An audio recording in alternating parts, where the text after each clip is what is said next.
اللہ الرحمن الرحیم۔ ناظرین کرام، السلام علیکم ورحمۃ اللہ وبرکاتہ۔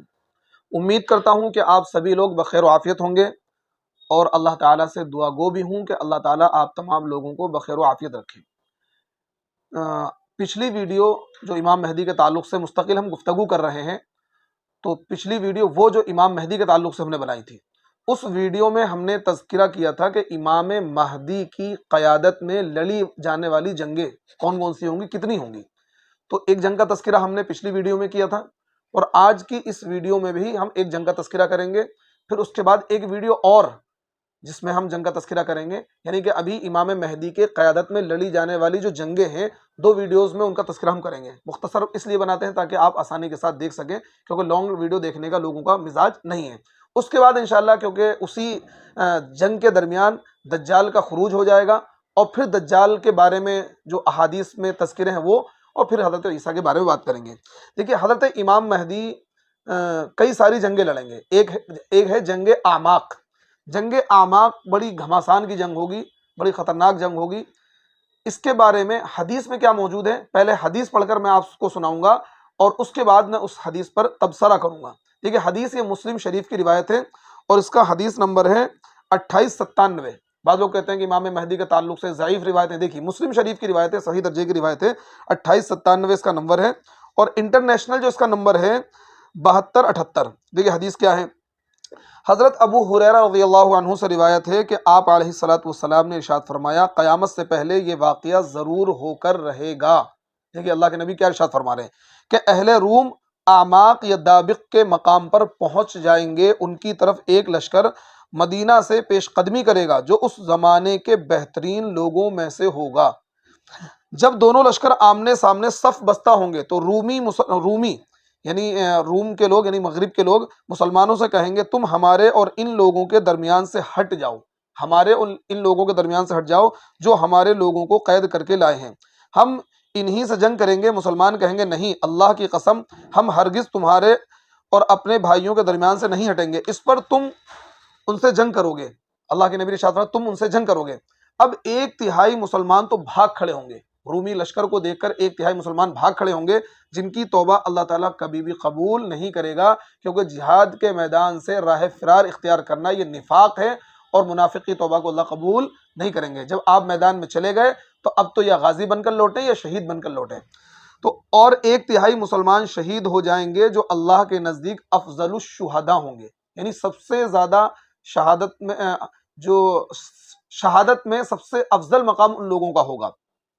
باقی ایک تہائی مسلمان فتح حاصل کریں گے، لہذا یہ آئندہ ہر قسم کے فتنے سے محفوظ ہو جائیں گے، یہ جو لوگ بچ جائیں گے جو فتح حاصل کریں گے۔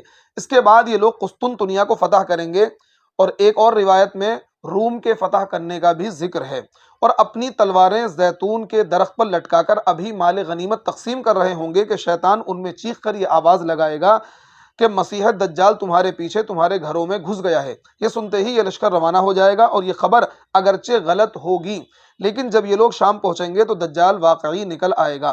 ابھی مسلمان جنگ کی تیاری اور صفیں سیدھی کرنے میں ہی مشغول ہوں گے کہ نماز فجر کی اقامت ہو جائے گی، اور فوراً بعد ہی عیسیٰ ابن مریم علیہ السلام نازل ہو جائیں گے، اور مسلمانوں کے امیر کو ان کی امامت کا حکم فرمائیں گے۔ یعنی حضرت مہدی جو ہوں گے وہ تکبیر کے بعد آگے بڑھیں گے تو پیچھے ہٹنے لگیں گے حضرت عیسیٰ کو دیکھ کر، لیکن حضرت عیسیٰ کہیں گے، نہیں، آپ اس امت کے امام ہیں، آپ کے لیے تکبیر پڑھی گئی، آپ نماز پڑھائیں۔ تو حضرت عیسیٰ ان کو کہیں گے، آپ امامت کرائیں۔ اللہ کا دشمن دجال حضرت عیسیٰ کو دیکھ کر اس طرح گھلنے لگے گا جیسے پانی میں نمک گھلتا ہے، چنانچہ وہ اگر اس کو چھوڑ بھی دیتے تو وہ اسی طرح گھل کر ہلاک ہو جاتا، لیکن اللہ تبارک و تعالیٰ اس کو حضرت عیسیٰ کے ہاتھ سے ہی قتل کرائیں گے، اور وہ لوگوں کو اس کا خون دکھلائیں گے جو ان کے نیزے میں لگ گیا ہوگا۔ حضرت عیسیٰ علیہ السلام اس دجال کو قتل کریں گے۔ اللہ کے نبی کہہ رہے ہیں کہ اگر وہ قتل نہ بھی کریں تو دجال ان کو دیکھ کر پگھل جائے گا، گھل جائے گا جیسے کہ نمک گھل جاتا ہے، لیکن اللہ رب العزت حضرت عیسیٰ کے ذریعے سے دجال کو قتل کرائیں گے، اور وہ نیزے سے قتل کریں گے، اور نیزے پر لگا ہوا خون لوگوں کو دکھائیں گے کہ لوگوں اب دجال کے فتنوں سے محفوظ ہو جائیے۔ یہاں پر دو باتیں میں آپ کو کروں گا۔ دیکھیے، حدیث میں نے بتایا تھا واقعات میں ترتیب نہیں ہے، ایسا نہیں کہ پہلے یہ واقعہ ہوگا یہ واقعہ ہوگا، کہ دیکھیے اس حدیث میں یہ ہے کہ جب اس لڑائی میں مسلمان فتح یاب ہوں گے تو یہ خبر مشہور ہو جائے گی کہ دجال نکل آیا ہے۔ اسی طریقے سے ایک دوسری روایت میں ہے کہ جب قسطنطنیہ کو فتح کریں گے تو دجال نکل آئے گا۔ تو واقعات یہ ہوں گے، اب ان کی ترتیب کیا ہوگی، ان میں سے کون سا واقعہ پہلے ہوگا، کون سا بعد میں ہوگا۔ اچھا، جنگ بھی کئی محاذ پر چل رہی ہوگی، جنگ بھی کئی محاذ پر چل رہی ہوگی، ایک کیونکہ کئی سارے محاذ، فلسطین کا محاذ ہوگا، عراق کا محاذ ہوگا، شام کا محاذ ہوگا، لیکن اس کی سینٹرل قیادت امام مہدی کے ہاتھ میں ہوگی، جو الغوطہ نامی جگہ سے ہیڈ کوارٹر ہوگا اور وہاں سے اس کو لیڈ کریں گے۔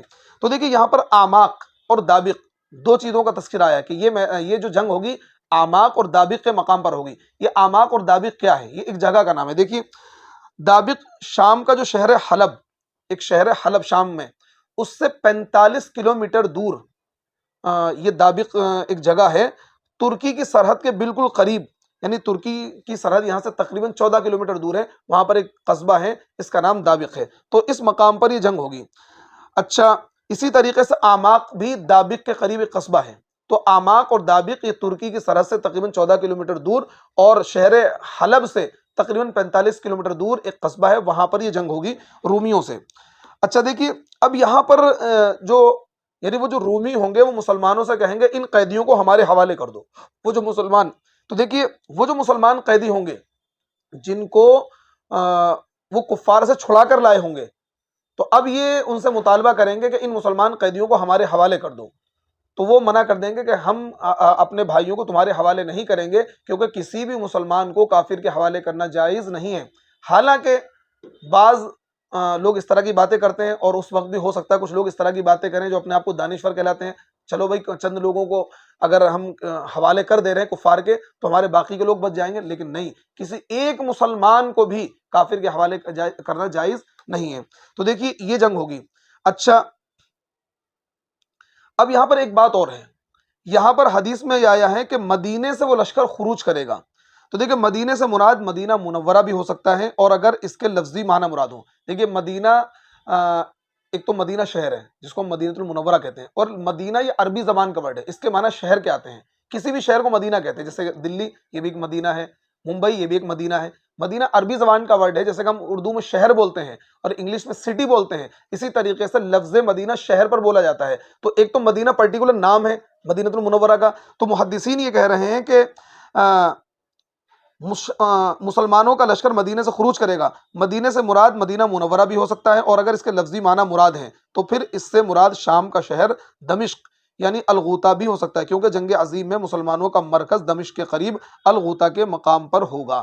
تو میں نے آپ کو وضاحت کر دی، اگر مدینہ منورہ سے مراد مدینہ سے مراد مدینہ منورہ ہے تو پھر مدینے سے لشکر مانا جائے گا، اور اگر ہو سکتا ہے مدینہ سے لفظی معنی مراد ہو تو پھر مدینہ سے مراد یہاں پر دمشق کا جو شہر الغوطہ ہے جہاں پر مسلمانوں کا فوجی ہیڈ کوارٹر ہوگا، تو اس مدینہ سے مراد وہ والا مدینہ ہے۔ اب دیکھیے اس سلسلے میں ہمیں ایک روایت اور ملتی ہے اسی جنگ کے تعلق سے، اور وہ روایت الفتن نامی جو کتاب ہے نعیم ابن حماد کی، اس میں اس جنگ کا تذکرہ ہے، اور ایک طویل روایت ہے۔ کیا ہے دیکھیے، وہ رومی معاہدہ شکنی کرنے کے بعد متحد ہو کر سمندر کے راستے سے آئیں گے اور شام کے تمام سمندر اور زمینی حصے پر قبضہ کر لیں گے، صرف دمشق اور موتق بچیں گے اور بیت المقدس کو تباہ کر دیں گے۔ راوی کہتے ہیں اس پر عبداللہ ابن مسعود نے دریافت کیا، یا رسول اللہ دمشق میں کتنے مسلمان آ سکتے ہیں؟ دیکھیے دمشق میں کتنے مسلمان آ سکتے ہیں؟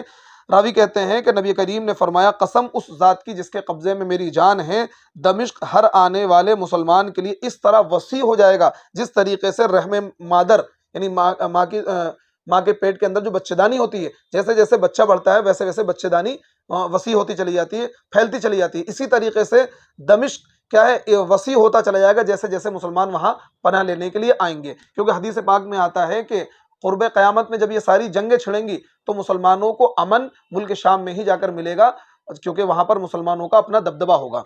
تو دیکھیے اللہ کے نبی نے شاید فرمایا کہ قسم ہے اس ذات کی جس کے قبضے میں میری جان ہے، دمشق ہر آنے والے مسلمان کے لیے اس طرح وسیع ہو جائے گا جس طرح رحم مادر وقت کے ساتھ ساتھ بچے کے لیے وسیع ہو جاتا ہے۔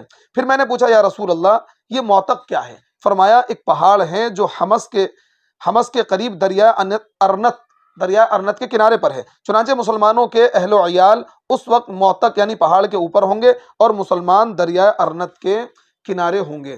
دیکھیے یہ ساری چیزیں احادیث کے اندر موجود ہیں، اور یہ جو متحدہ دشمن ہیں، بعض لوگ کہتے ہیں کہ بھائی آپ امام مہدی کے تعلق سے بات کر رہے ہیں، ابھی تو بہت دن دور ہے۔ اب بہت دن دور نہیں ہے، کیونکہ جو مسلمانوں کے دشمن ہیں وہ امریکہ کی متحدہ فوجیں آج اس پورے خطے میں موجود ہیں۔ عراق کے اندر امریکہ کی متحدہ فوجیں موجود ہیں، شام کے اندر امریکہ کی متحدہ فوجیں موجود ہیں، عرب کی سرزمین پر امریکہ کی متحدہ فوجیں موجود ہیں۔ تو اس پورے خطے میں وہ رومی فوجیں اور اہل مغرب موجود ہیں جن سے مسلمان جنگ کریں گے۔ یعنی اس سے بھی پتہ لگ رہا ہے کہ پہلے سے ہی دشمن نے آ کے وہاں پڑاؤ ڈال لیا ہے، کیونکہ وہ احادیث کو پڑھتے ہیں، سمجھتے ہیں اور اس حدیث کے مطابق اپنے آپ کو اپنا دفاعی نظام تیار کرتے ہیں۔ لیکن یہ مسلمان اتنے غافل ہیں، اتنے لاپرواہ ہیں کہ اللہ کے نبی صلی اللہ علیہ وسلم نے اس امت کو 1400 سال پہلے ہی ان تمام فتنوں سے آگاہ کر دیا تھا، لیکن اس کے باوجود مسلمان کسی بھی طرح کی کوئی فکر نہیں کر رہے ہیں، بالکل غفلت کی، لاپرواہی کی زندگی گزار رہے ہیں،